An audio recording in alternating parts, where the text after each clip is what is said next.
আলাইকুম ওয়া রাহমাতুল্লাহি ওয়া বারাকাতুহু। আমি আপনাদের সামনে একটি কবিতা আবৃত্তি করতে চাই। কবিতাটির নাম আদর্শ শিশু, কবি শফিকুল আলম সালাফি।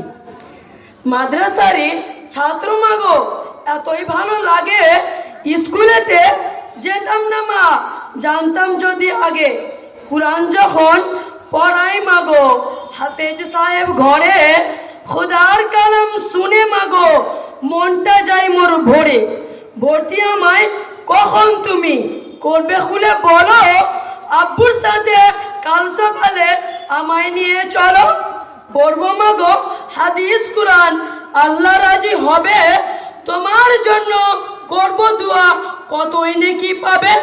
বয়সকালে যখন মাগো পারবে না আর কাজে, তোমার সেবা করব মাগো সকাল দুপুর সাজে।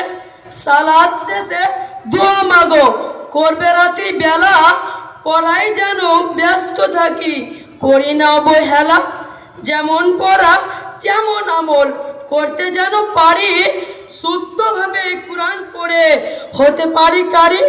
শেষ বেলাতে দোয়া মাগো করি তোমার তরে, শান্তি যেন বিরাজ করে তোমার ঘরে ঘরে। আসসালামু আলাইকুম ওয়া রাহমাতুল্লাহি ওয়া বারাকাতুহু।